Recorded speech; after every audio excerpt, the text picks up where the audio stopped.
의의 종이라는 제목으로 말씀을 전하도록 하겠습니다.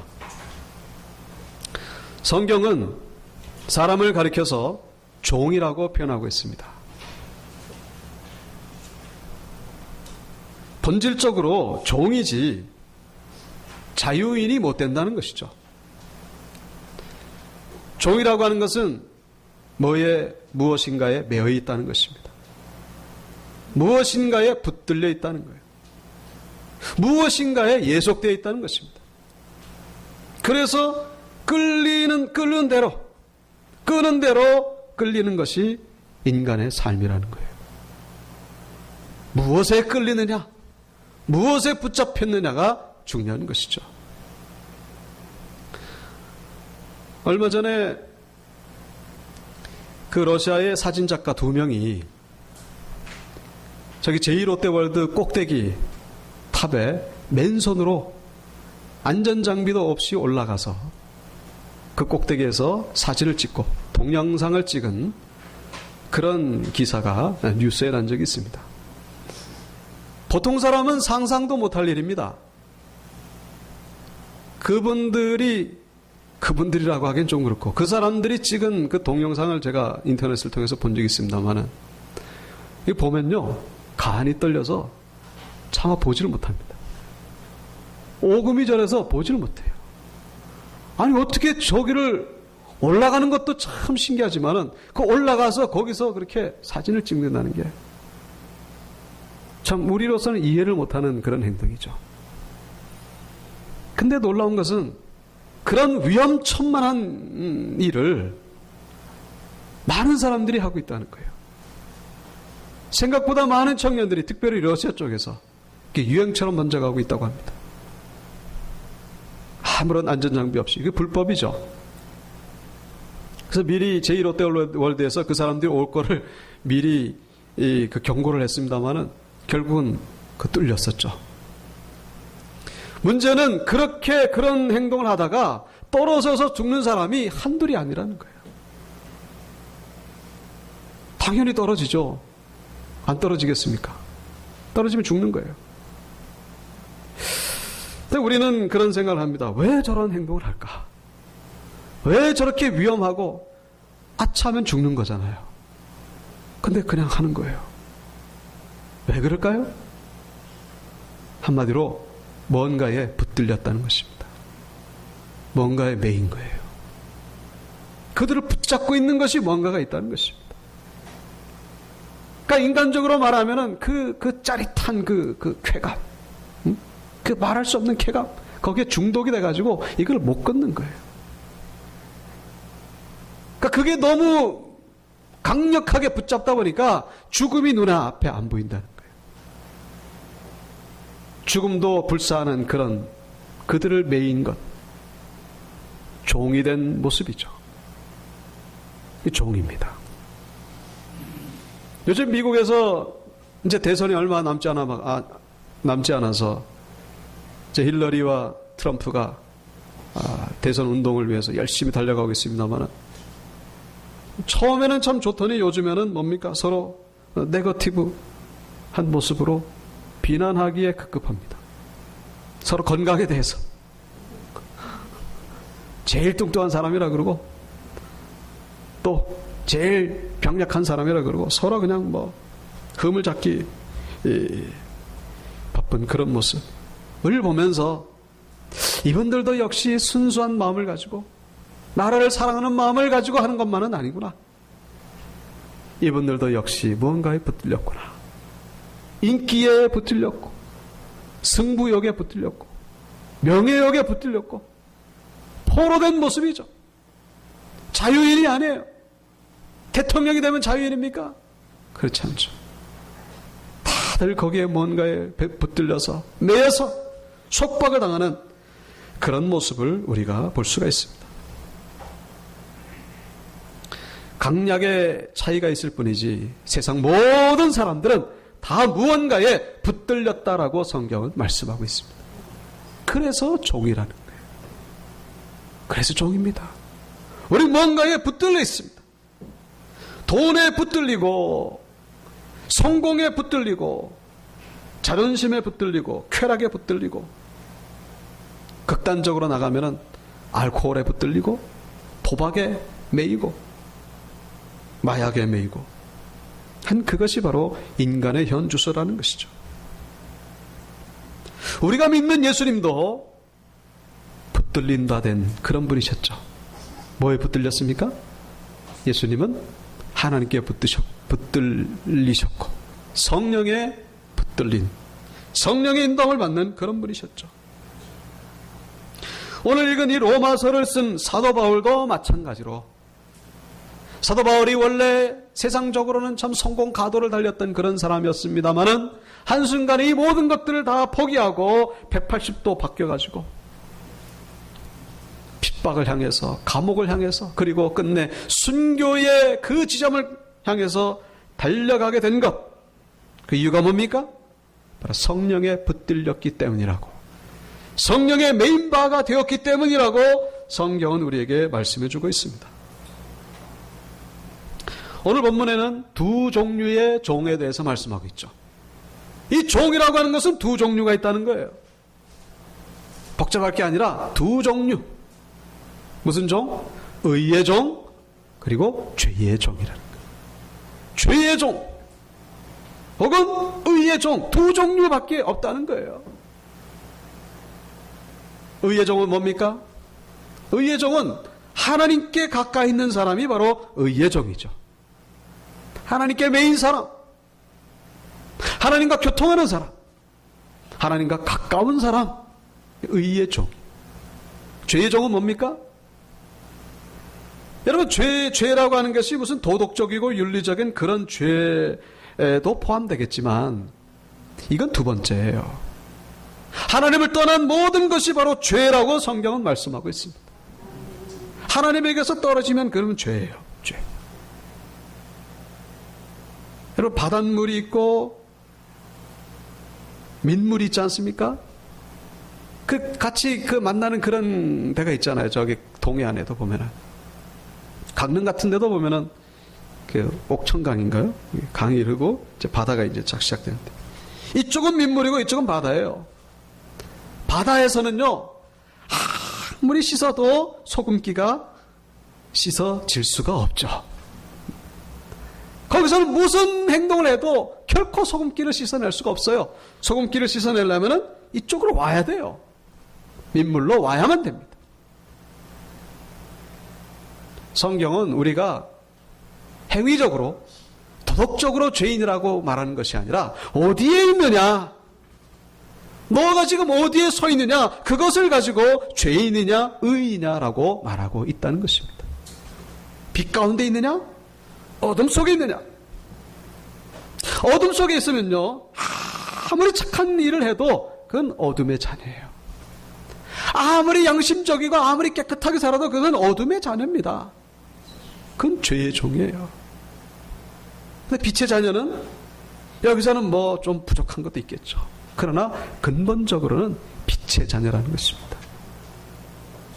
성경은 행위를 가지고 따지지 않습니다. 행위도 중요하죠. 나의 영적인 현주소. 우리는 어둠에서 빛으로 건너와야 된다는 것입니다. 그래서 죄의 종이라고 하는 것은, 첫째는 윤리적이고 도덕적인 것도 있지만은 하나님에게서 떠나간 것, 하나님에게서 멀어지면 멀어질수록 우리는 죄의 종이 된다는 사실. 하나님의 종은 하나님께 붙들림 받은 거죠. 근데 하나님께 붙들리지 않으면은 그것과 정비를 해가지고 우리는 죄에게 붙들림 바 된다는 거예요. 이것도 저것도 붙들리지 않은 사람은 없습니다. 하나님께 붙들리든지 죄에게 붙들린지 둘 중에 하나라고 성경은 말씀하고 있죠. 오늘 본문은 우리가 왜 이 의의 종이 되어야 될 것인지를 말씀하고 있습니다. 우리가 신앙적인 용어 가운데에 신앙이 성숙하는 것을 가리켜서 뭐라 그럽니까? 성화라 그러잖아요. 성화. 거룩해져 가는 것. 우린 예수 믿고 천국 간다 이걸로 끝나면 안 돼요. 천국 가기까지 이 성화의 과정을 거쳐야 됩니다. 말이 점점 거룩해져 가고 우리의 행위가 점점 거룩해져 가고 거룩해져 가야 돼요. 거룩이 구원의 조건은 아닙니다만은 구원받은 사람이라면 거룩함을 드러내야 된다는 거예요. 그게 구원의 열매라는 것이죠. 구원의 증거입니다. 구원의 조건은 아니고 구원의 증거라는 거예요. 증거. 구원받은 증거를 보여줘 봐라. 변화된 삶을 우리가 보여줄 수 있어야 된다는 것입니다. 그게 바로 성화라는 것이죠. 성화는 다른 말로 죄의 종이었다가 의의 종이 되는 과정. 이게 바로 성화라는 거예요. 뭐라고요? 죄의 종이었던 사람이 점점 의의 종이 되어가는 과정. 이게 바로 성화라는 거예요. 성화. 성화가 쉬운 게 아니죠. 하지 말아야 될 것도 많고 끊어버려야 될 것도 많고, 응? 이것도 하지 말고 저것도 하지 말고. 근데 오늘 이 15절에 보시면은 그런즉 어찌하리요 우리가 법 아래에 있지 아니하고 은혜 아래에 있으니 죄를 지으리요 그럴 수 없느니라. 죄를 짓지 않는 이유 뭡니까? 법 아래에 있지 아니하고 은혜 아래에 있기 때문에 죄를 안 짓는다는 거예요. 법 아래에 있다는 건 뭡니까? 우리가 하나님을 잘 알기 전에, 예수님을 알기 전에 하나님과 우리와의 관계는 그냥 법만 존재했어요. 법만 있습니다.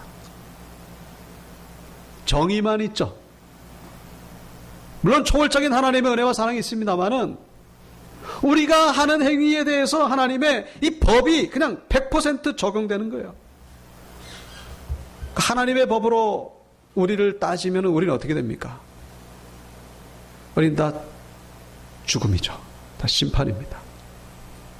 하나님의 그 정확한 법으로 우리를 그 저울에 올려놓으면요, 하나님의 심판을 벗어날 수 있는 사람은 아무도 없어요. 아무도 없습니다. 우리의 생각하는 바, 우리의 말하는 바, 우리의 행동하는 바 다 죄이기 때문에 하나님의 법으로 따지면 다 죽음이에요. 죽음, 심판. 그런데 이 법의 관계가 어떻게 해요? 은혜의 관계로 바뀌었다는 것입니다. 은혜는 뭡니까? 한마디로 용서죠. 용서. 어떻게 해서 이렇게 바뀌었죠? 예수님을 믿는 순간에, 예수님을 믿음으로 하나님의 자녀가 되었기 때문에, 그래서 우리는 법의 관계에서 은혜의 관계로 바뀌게 되는 거예요.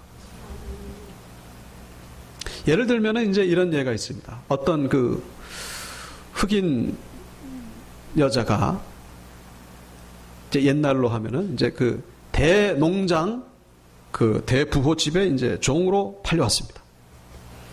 팔려와가지고 이제 다른 흑인 노예들처럼, 열심히 아침에 일찍 일어나가지고 물을 깃고 또 장작을 패고 또 가축을 돌보고 집안 청소하고 정신이 없습니다.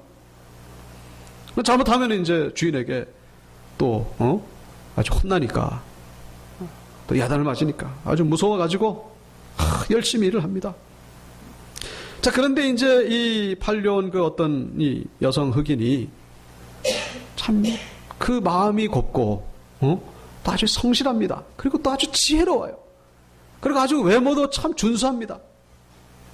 그래가지고 이 남다른 데가 있다 보니까 이 그 주인의 아들이 이 감동을 받은 거예요. 매력을 느낀 겁니다. 그래가지고 이 주인의 아들이 그 여성 흑인에게 청혼을 한 거예요. 참 그 잊기 어려운 그런 모습입니다만은, 우여곡절 끝에 조금 어려움이 있었습니다만은 결국 결혼을 했어요.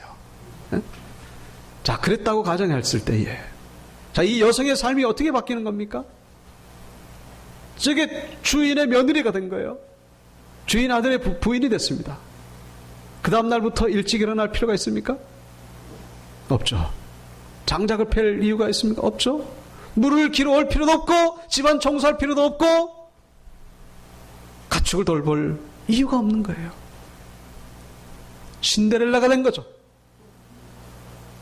자, 그런데 여기까지만 얘기를 하면은 이건 성경적인 비유라고 말하기 어렵습니다. 여기서 끝나면 안 돼요. 성경은 신데렐라를 얘기를 하는 게 아니에요. 신데렐라는 아직까지도 법 아래에 있습니다. 법 아래에 있어요. 무슨 얘기냐? 동화를 봐서 아시겠지만 신데렐라가 만약에 그 왕자하고 결혼해가지고 행복하게 살다가 신혼여행 갔다 와가지고 부부싸움 해가지고 이혼을 해버렸다. 이혼을 해버렸다. 여러분, 이게 현실 가능한 얘기거든요. 있을 수 있는 얘기예요. 뭐 진짜 그랬다는 건 아닙니다만은, 동화 속에 나오는 신데렐라는 얼마든지 그럴 수 있습니다. 그러나 성경은 그런 얘기를 하는 게 아니에요. 이 흑인 노예가 부인이 됐지 않습니까? 불이 돼가지고 그 다음날 아침 일찍 일어날 필요는 없어요. 그러나 가만히 생각해보니까 이게 얼마나 이게 참 놀라운 일인지, 얼마나 고맙고 감사한 일인지, 내가 평생에 노예로 살다가 내가 그냥 구박을 받고 이렇게 어렵게 살다가 내가 지금 한순간에 이렇게 된, 이게 너무나 고마운 거예요. 너무나 감사한 거예요. 믿기지가 않는 거예요. 그리고 그 주인 아저씨 자기를 사랑해 주니까 이거 믿을 수 없는 거예요. 거기에 감격을 해가지고 그 다음날 아침 일찍 일어날 필요가 없지만은 일찍 일어나는 거예요. 근데 일찍 일어나는데 그 전보다 더 일찍 일어나는 겁니다. 더. 왜? 집안을 돌봐야 될 사명이 주어졌으니까. 책임이 주어졌으니까. 네? 그러니까 노예들보다 더 일찍 일어나는 거예요. 노예들이 일하는 것보다 더 부지런하게, 더 성실하게.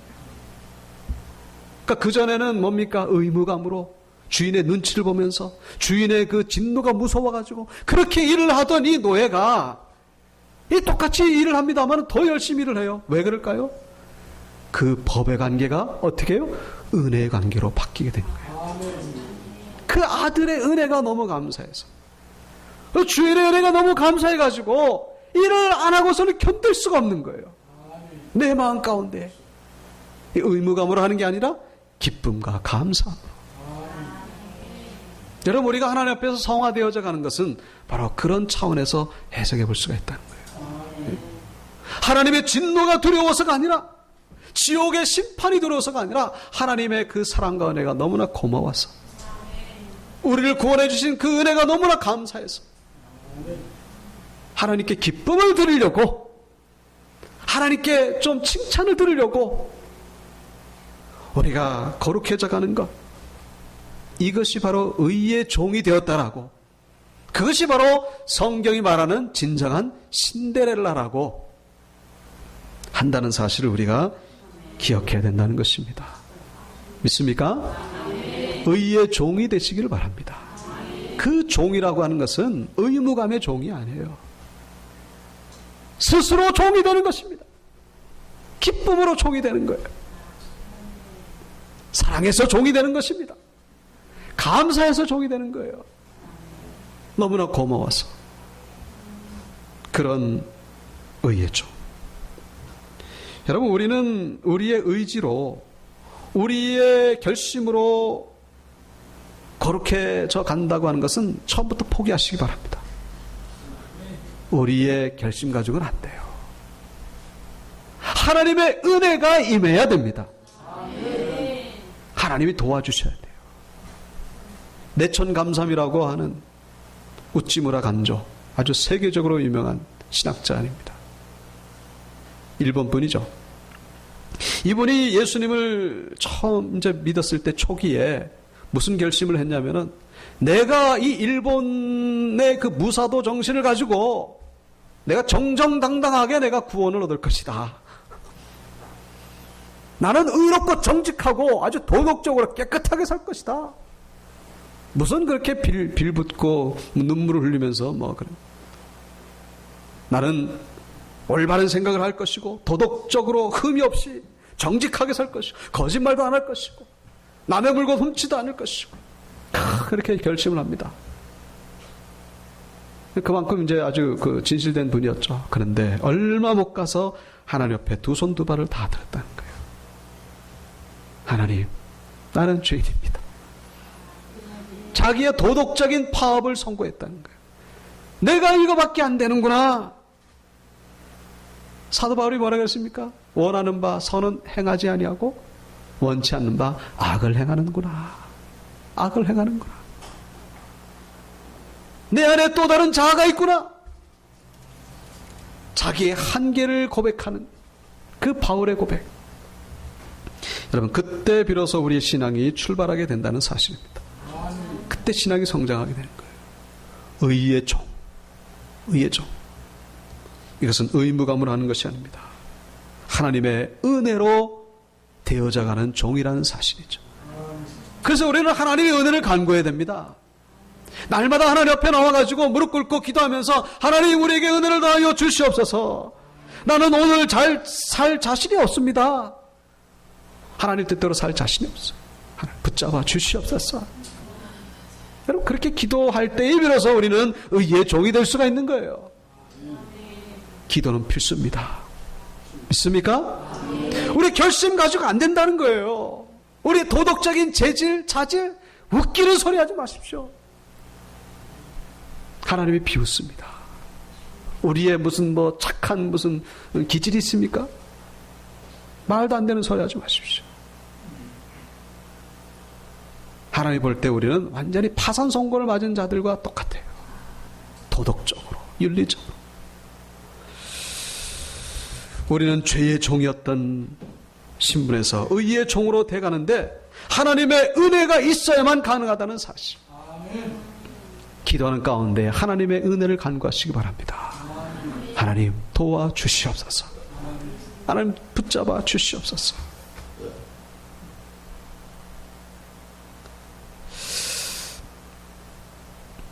우리가 의의 종이 되어야 되는 그 두 번째 이유가 있습니다. 그것은 바로 오늘 본문 20절, 21절에서 말씀하고 있죠. 너희가 죄의 종이 되었을 때에는 의에 대하여 자유로웠느니라. 너희가 그때 무슨 열매를 얻었느냐. 이제는 너희가 그 일을 부끄러워하나니 이는 그 마지막이 사망임이라. 죄의 결과는 사망이라는 거예요. 사망, 부끄러움, 수치심. 그래서 23절에도 말씀하고 있죠. 죄의 삭은 사망이요 하나님의 은사는 그리스도 예수 우리 주 안에 있는 영생이니라. 외워야 될 요절이에요. 죄의 삭은 사망이요 하나님의 은사는 우리 주 예수 그리스도 안에 있는 영생입니다.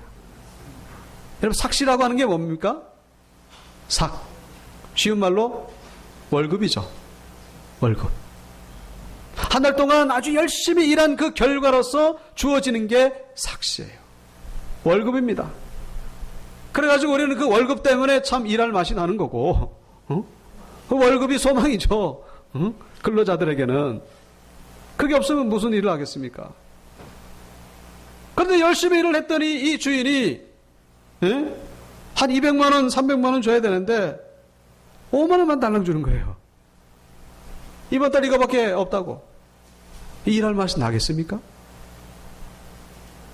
근데 5만 원 주는 거는 고사하고 쓰레기통을 뒤지더니 쓰레기를 갖다 주는 거예요. 쓰레기를. 이 주인이 지금 이 정신 나간 사람 아닌가? 내 이 한 달 동안 일한 이 결과가 이 쓰레기통이라니. 근데 오늘 성경 뭐라고 얘기를 하고 있죠? 사망을 준다고 말씀하고 있습니다. 죄의 삭은 사망이다. 열심히 죄를 지으면은 그 결과로서 무엇을 준다고요? 사망을 준다는 것. 쓰레기 정도가 아니라 사망을 준다는 것입니다. 이 사망은 거절할 수도 없는 삭시입니다. 사망을 준다는 거예요. 우리는 이 심각성을 깨달아야 된다는 것이죠. 열매, 그 결과, 죄의 결과, 죄의 열매, 그것은 바로 죽음이라는 거예요. 그리고 부끄러움. 이거를 잘 모르니까 심각하지 않는 거예요. 죄에 대해서.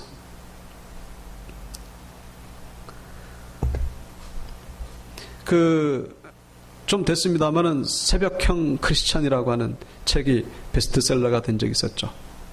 네, 저도 그 책을 봤습니다만은 이 문봉주 중국 대사를 지냈던 분입니다. 서울대 정외과를 나오고 그 외교관이 되었던 분인데, 이분이 어릴 때부터 교회를 다니고 신앙생활을 했습니다만 청년 시절에는 신앙과는 전혀 상관이 없는, 주일날마다 교회는 나가는데 일주일의 삶이 뭐 전혀 신앙과는 상관이 없는, 이분의 믿음이 얼마나 훌륭한지 한 주간 동안 열심히 죄를 지어도 주일날 예배만 나가면은 하나님이 모든 죄를 용서해 준다는 그런 믿음이 있어가지고 멋대로 살다가 주일날은 그걸 꼬박꼬박 죄 용서 받으려고. 참 편리한 신앙이죠.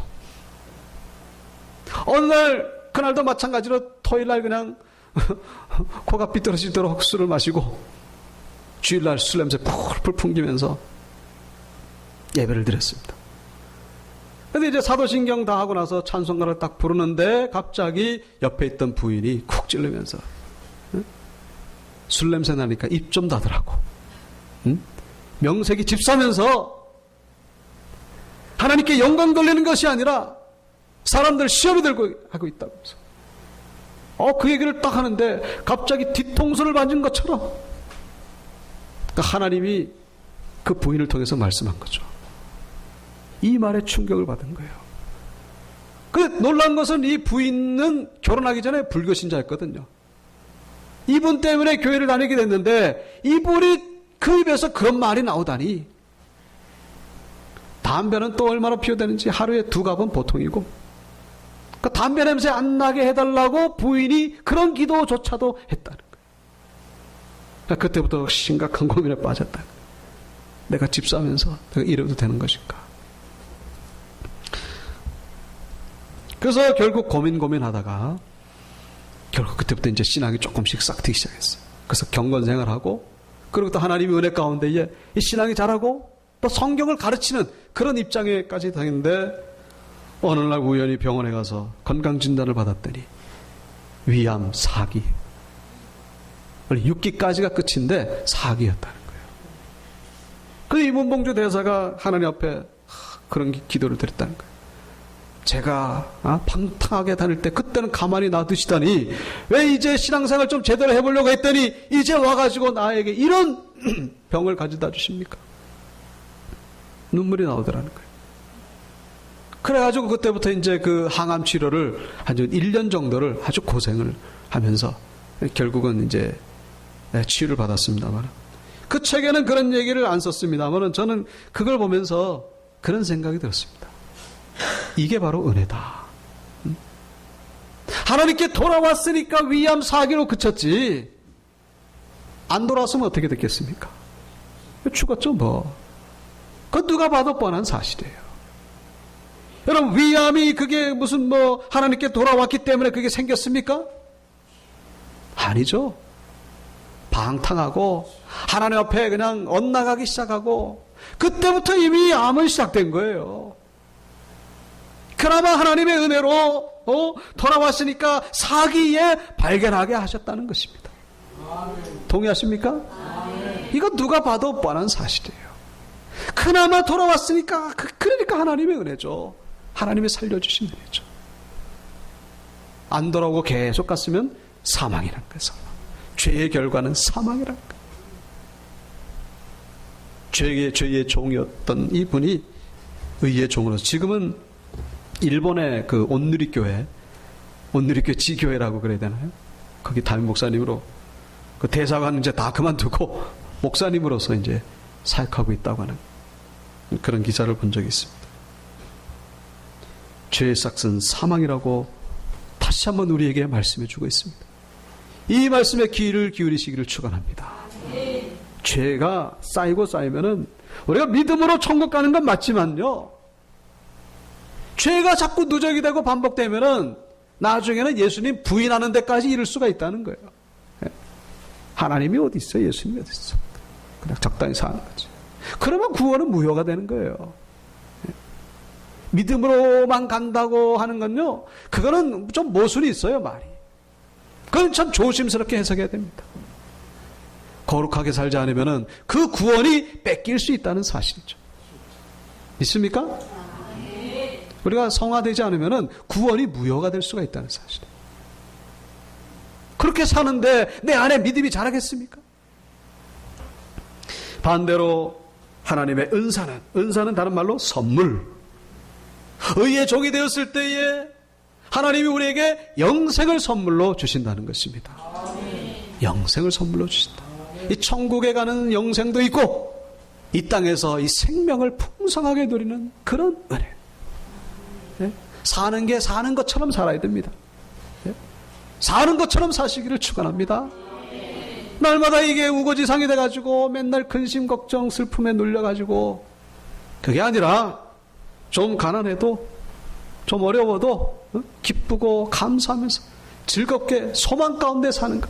이게 바로 영생을 얻은 자의 삶이라는 거예요.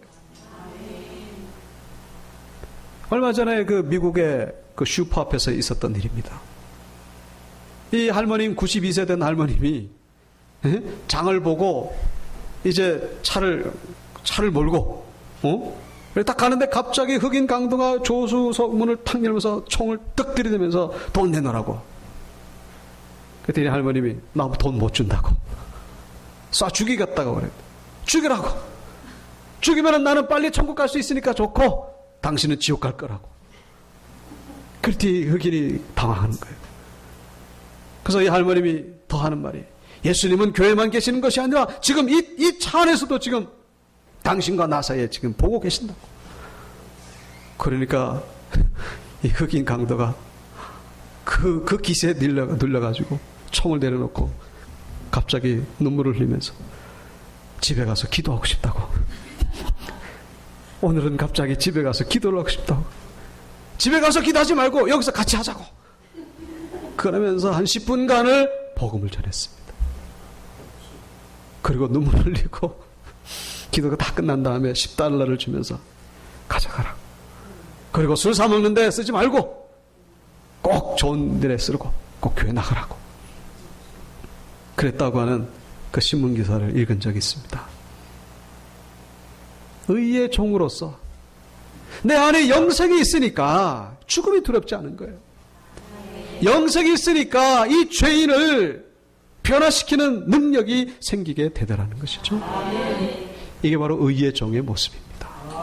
의의 종에게 영생을 주신다는 것입니다. 92세 된 할머니지만은 사는 것처럼 사는 여러분의 삶에도 이런 은혜가 있기를 축원합니다. 나만 천국 가는 것이 아니라 정말로 이 범죄하는 자들을 돌이키게 하는 그런 은혜를 누리면서 살 때에 의의 종이라고 말할 수가 있는 것이죠. 말씀을 마치겠습니다. 우리는 무엇인가 매여 있습니다. 무엇에 매여 있습니까?